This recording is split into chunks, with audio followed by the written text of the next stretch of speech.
All right, guys. Injuries from the game. We had Charvarius Ward had a groin, never returned. Oren Burks knee, Hargrave hamstring didn't return, and Greenlaw hip. He did come back. Go ahead. Kyle, you got a 12-point win over a rested, somewhat desperate Seahawks team. What about today's win are you most pleased with? Getting a win. I thought there were some things that were a little sloppy. We're just a little inconsistent throughout the day, but guys made a ton of plays, got enough points. The 2 turnovers the defense caused were huge. It wasn't the perfect football by any means, but our only goal is to get a win, and we found a way to do it. Brock Purdy, were the Seahawks daring him to beat him over the top? No, they're actually pretty soft in all their coverages. They have deep guys all the time. You got one off schedule breaking out. The touchdown to Debo, just their hooker, stopped on the play. So when you do that, there's no one by him. And he saw, I think it was 33, he stopped, and Brock saw it, and that's why he got a wide open touchdown. I don't see the big runs that Christian has almost every time you go left. How hard is it to resist just going left every single time, or do you always try to work to try to get go left with Christian? No, it's not always like that because I don't know whether it's going to bounce or cut back. So sometimes when we go to the right, it cuts back to the left too. So a lot of it depends on hashes and stuff and how we're playing. Yes, it makes sense to run to the left a little bit more if everything's even, but doesn't always work out that way like it might have come off. A lot of your best offenses have been somewhat methodical, piling up first downs, working the clock. This team is so explosive today, and it's showing more and more of that. Have you had a team this explosive before in terms of, being able to get big chunk yardage? Yeah, well, we got so many guys who can get such big plays on little plays.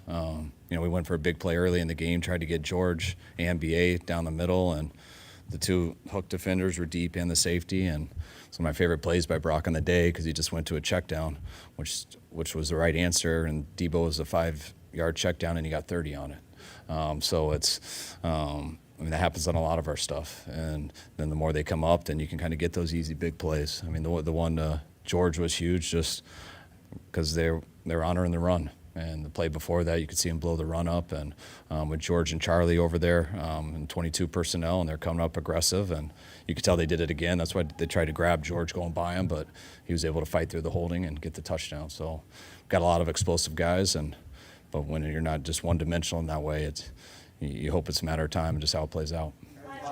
Debo described his play last year as awful. How would you describe his play so far this year? It's been very good. We're not done yet, so there's a lot more football to play, so we'll see at the end of the year. But I thought Debo came into this season very ready to go. I thought he was looking really good those first couple of weeks. Didn't have all the stats to show it, but that was just the way the ball went. But he was really ready to go, and then he had a huge setback with his injuries, which took him a while to get back from. And when he did, it still took some time to get back in football shape. But starting a few weeks ago, you could see it, and I think he's at the top of his game right now. Indication of injury-wise, if any of those will be long-term, is it too early?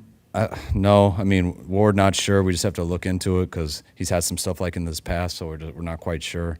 Oren was able to still play.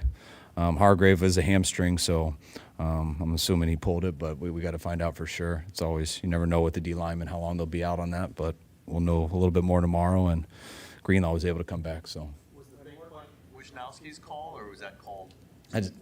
I just knew that it would look good right there, so I just called my first fake punt. No, I didn't today either. I don't really know what happened on it. I think he just hesitated a little bit. I haven't got to talk to him personally. I don't know if he thought it was going to get blocked or if he bobbled the snap a hair or he just had a glitch, but it was a good one because when he paused and stuff and saw the edge, it was obviously a clean look, and he didn't hesitate for it. And I was just told he hit over 20 miles per hour on it, so that's real cool.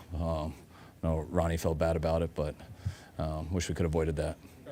You guys lost Ward on the first series, so how do you feel the defense responded, I guess especially the secondary? Yeah, I thought they were huge. Just such a challenge going against their receivers, all of them, especially, Lockett and DK, and, you know how good Mooney has done versus them, especially versus DK here in the past, and to lose him early in the game was stressful, especially when they hit a go route. on that series too to get the touchdown, but that was about it after that. I thought Ambry had a hell of a game. I think he's been playing his best football here. I was so proud of him getting that penalty, not retaliating back. Thought Demo was unbelievable today. I wish he would have got that pick. I know Nick feels a little bit bad about that, but hated his retaliation, but we'll deal with that on our own. And then I thought Isaiah stepped it up too. I mean, we had to move guys around, and Isaiah's been a stud. He's ready for everything at any time in the game. Last week versus Philly, he had to go in and play safety on the second play when Gipp went out. And then it was kind of the same thing this week. Just we had to bump Demo outside and get him back to nickel, and those guys had a real good game. In the first half, after they had the illegal forward pass, did you consider declining the runoff to? And it looked like you were talking to the ref about it. Did they not let you, or what happened? No, we went back and forth on it, and then I ended up not liking my decision. It's kind of right in between there. I had enough timeouts. We said no, then we said yes, and then I was confused because when they did take the 10 seconds off and it was after an incomplete completion, I couldn't figure out why they were running it again. None of us knew, so it was just an unusual rule. So I just talked to the ref, and he said it is a weird rule, but that's how they do it. Even if it's a dead ball, if you take a 10-second runoff, they can still start the clock. And once that started happening, and we were surprised by it, then we just let it go in at half. Brandon Ayuk hit the 1,000-yard receiving mark now in back-to-back seasons. What does he continue to show you week in and week out? Just every year he gets so much better, just on the football field and also off the football field, which leads to the football field in terms of how mature he is. He's one of our leaders in there. I think BA's come a long way in terms of he gets so amped up for the games, and sometimes he won't get a ball for a little bit, and then he gets it late, and sometimes it happens early. But just BA this year, it really doesn't matter with him. He plays the same way down in and down out, and carries over in the run game and the pass game. And with the type of football player he is and how talented he is, it's always you always feel it's a matter of time. He's going to get his 1,000, but he deserves it, and he's been great for us this year. What was your view of the fracas there at the end, the ejections? And what was the explanation you were given for Norman? I was told he threw a punch. I saw all the Fred and DK stuff, and it was an awesome job by Fred, just keeping his composure and just taking it so he wouldn't get ejected. And then after that, and we were all excited, but I know there's a big scuffle after that, and I didn't see after that, but I was told Demo threw a punch too. The Jair Brown's showing up against the run and the pass. He seems like he's getting better every week. What are you seeing? I see the same thing. I mean, he doesn't shy away from contact. He loves to be downhill and hit people, and he's got really good vision on the ball. And there's a couple times today that ball hung up in the air, and he had one pick, would have had two, but Fred intercepted it from him. I think it was him back there, but Fred ended up going like this. It was an awesome job. I think it was Jair letting up and not both of them going for it at the same time, because then it would have been incomplete. But he got his opportunity. As we stated a month ago, he'd been ready for his opportunity, the way he's been handling everything, and that's why now just the more experience he gets, the better he gets. Back to the left side blocking there. We always talk about Trent. We know about Trent. How important and how well is Aaron Banks playing for that kind of play? Aaron Banks is playing very well. I mean, I thought he did for us last year too. He had a big injury to come back from, which took him some time, but Banks is extremely consistent in everything he does. He's also got a lot of size, which is nice for us. We don't always have that, and each week he gets better. It was tough when he did have that setback, but the way he played last time versus Seattle on a real short week when he wasn't sure if he could go, followed by last week versus Philly, and then today, I couldn't be more happy with Aaron. That's it. All right, guys, thanks.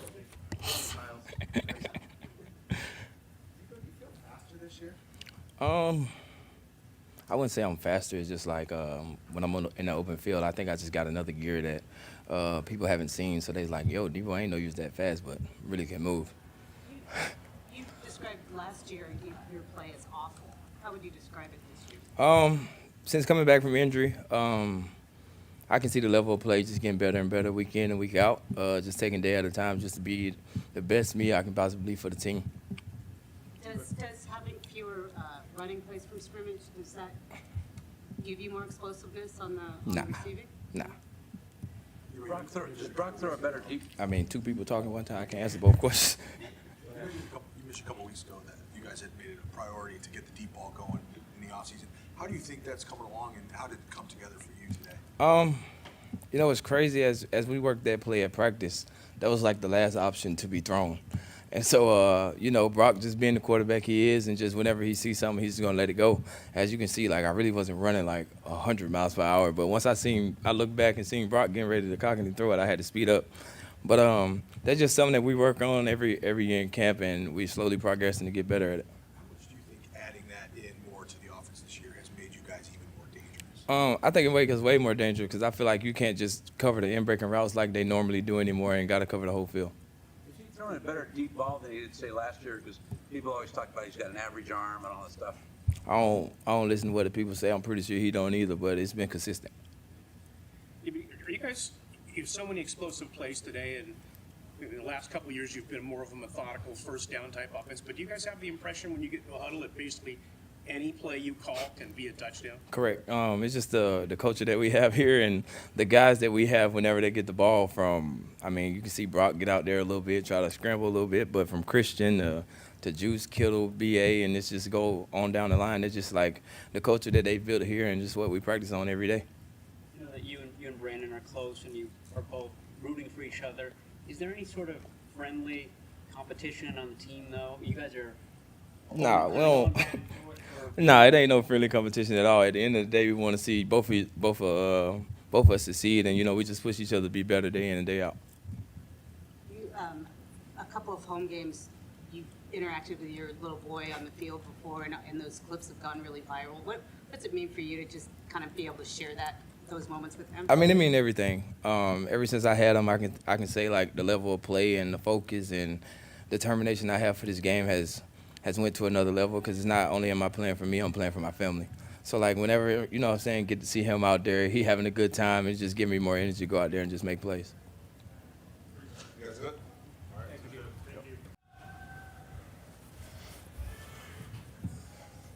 Can you kind of share what happened at the end of the game there, or toward the end after your pick, you and DK, what was happening? Yeah, I don't know what happened, man.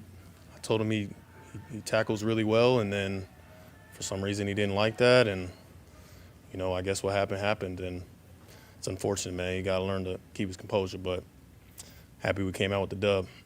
What did it mean to you to see Diamador kind of step in there for you? Man, I know what D-Mo is made of. He ain't got to show me nothing out there.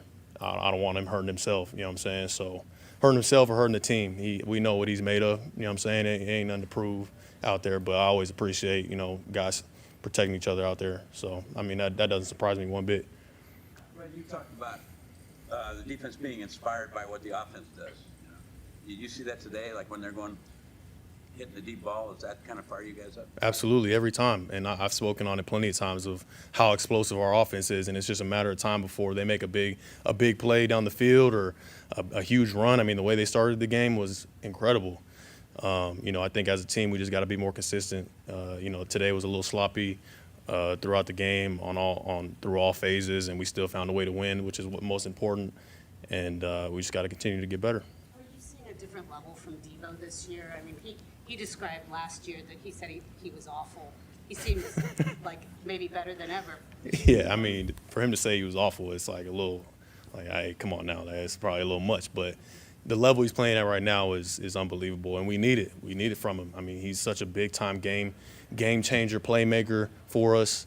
And so anytime that we have him out there on that field and the defense got to worry about, like, man, he's liable to break one for 80 yards at any point, you know, like that's one more guy that they got to worry about on top of all the other weapons that we have. So, I mean, he's been doing an incredible job. I'm not surprised the way that he works and everything that he's earned. I'm really happy for him. You feel the defense responded. You lose Travaris Ward on the first series. Hargrave goes out. Eric's not in the lineup today. So I gave other guys an opportunity, but how did you see the defense respond?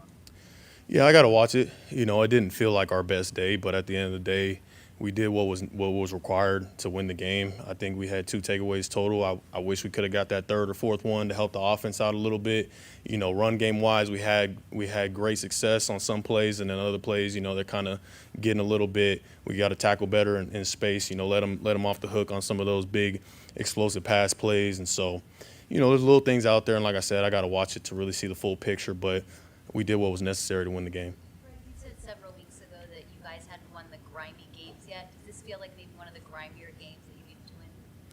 Yeah, I think there was some moments out there where Seattle could have came back into the game at any point. They had some things going for them, and we had guys go down, in crucial moments of the game. Losing Mooney on, that first drive was big, and guys stepping up in times that we need them to.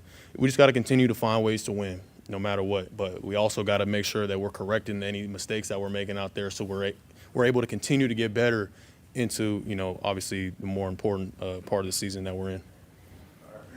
Thanks, guys. What's it like running behind Trent Williams and It's a lot of fun. Yeah. the first play, when did you know that it was going to break loose like that?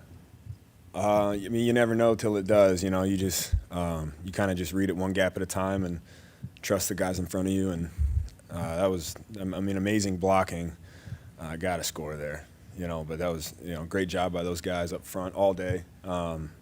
BA blocking downfield, 75 yards down the field again, which is just becoming routine for him. So I appreciated that. But that was a great job by all those guys up front. It's like for you to take it to the 3 and then see Jordan take it the Yeah, last way. it's a very interesting set of emotions because you're like, oh, I'm going to punch it in, and you see him coming, man. I got to score. If you don't want to get taken out after a long one, you got to score. They're trying to save your breath and make sure you're, good to go. So I get it, but, yeah. Somehow it wasn't your idea. No. Have you always been good running to your left? Do you feel like a natural left runner? Hopefully both ways. No, I never look at, what way I'm better at. A lot of it just play dependent. You and Brock sort of arrived at a similar time.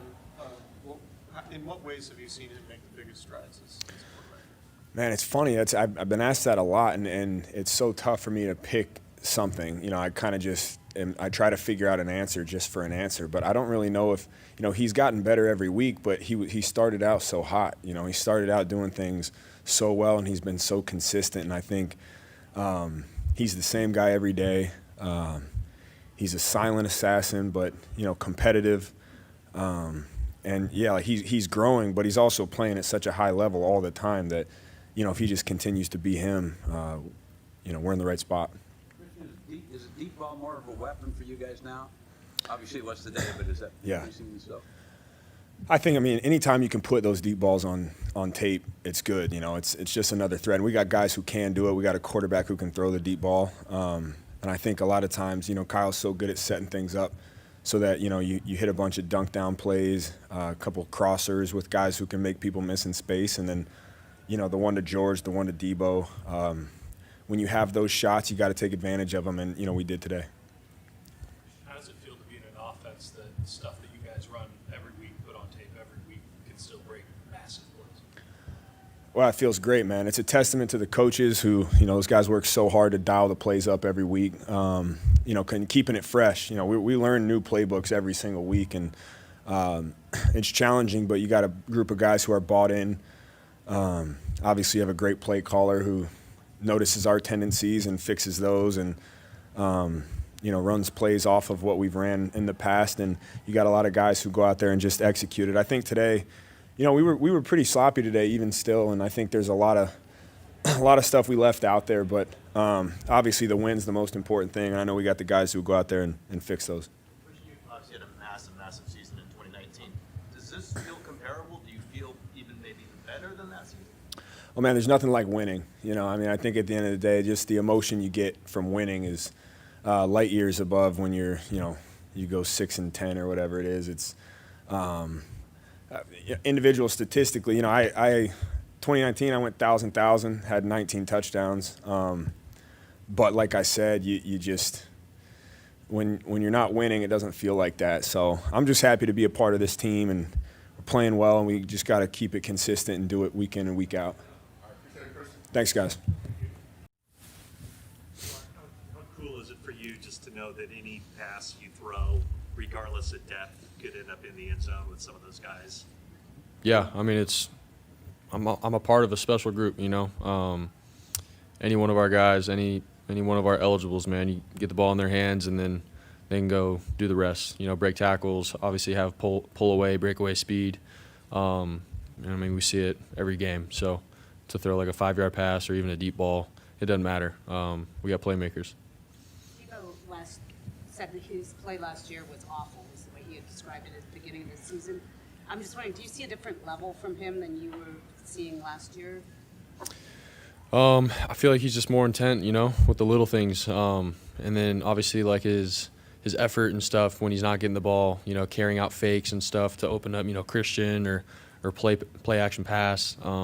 He's doing it right. Last year was my first year with him, so I didn't really know a whole lot. I always thought he balled last year. You get the ball in his hands and he still killed it, but he came back this year in great shape, looking good, and then has given everything to this team. So very proud of him, and obviously when you do get him the ball, he's the same old Debo, makes plays. How big is it for you guys to be able to beat Seattle twice in one season? It's huge. Especially just playing in the same division as them, the rivalry and all that kind of stuff. But they're a good team, and so for us to be able to say we beat them twice in the same year was huge for us. But like I said before, we play and take every game 1 week at a time. So they were on our schedule twice, and that's how we handled it, and that's how we looked at it. But they're a great team. Are you more comfortable all the time with the deep ball, throwing the deep ball? What do you mean by that? Sorry. Like today you had like 3 really nice deep balls, and that's, last year people were saying you got an average arm, maybe people weren't expecting you to throw it deep, but it seems to be more and more a part of the team's arsenal.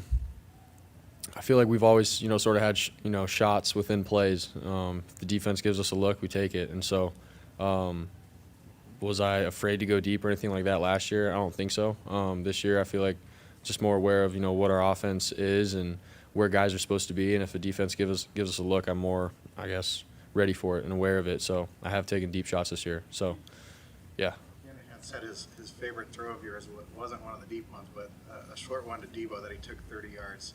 Is that yours too, or do you have a favorite? I mean, that one felt good, just, going through the progressions and hitting Debo. And, we talked about that all week, Obviously, if the defense gives us the longer, deeper throw, great, but we have to be disciplined and have to play with conviction to be able to go through my progressions and be willing to take checkdowns like that. And obviously, when you have Debo Samuel as your checkdown, it's pretty good. So. With the Seahawks play that goes for 72, you have a number of big plays. I think you averaged over 10 yards of play today. Do you guys come out of the huddle thinking like any play can be a touchdown? Yeah, I feel like that's our mindset with this team.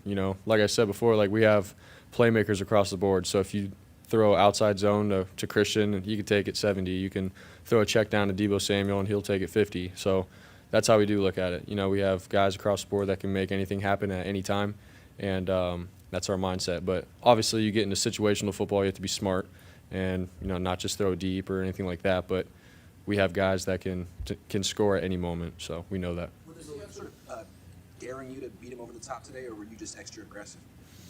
I mean, honestly, the last couple of games we've played them, it's sort of been the opposite. They've done a good job of taking away the deep stuff and has really have forced me to throw checkdowns and stuff. So going into this game, we understood that. But, I mean, they still gave me some ops, and so I think we took advantage of them. So. On the deep pass, in practice, he wasn't the usual option on that. What did you see on that, and why did you go to him on that? Yeah, I saw Jamal Adams sort of – he didn't come down really, really hard, but I sort of saw his feet, coming down. He was sort of flat-footed, and I was like, all right, with Debo moving, I was like, we can get over the top here. And so took my drop. He wasn't necessarily the number one guy in the read. It was actually Juwan. But the way Jamal Adams came down, I was like, this could be a big one. So let it rip and let Debo get under it. I know you guys playing week to week, but are you guys trying to? Sorry. Still look at the possibility of the first round bye and the top seed if you guys can just win out each one of your games? I mean, yeah. For us, if we handle business and take it 1 week at a time, I mean, obviously, who doesn't want to play, as the first seed with home field advantage and all that kind of stuff. So I think everybody in the league knows that. We know that here. And like I said, we're taking it 1 day at a time, and everything will fall into place how it needs to. Last one. Christian just called you a silent assassin. Would you say that that's an accurate description? Man. I mean, I'm sort of going to not answer that. I respect that. Thank you, Christian. But yeah, appreciate it. Yeah, thanks guys.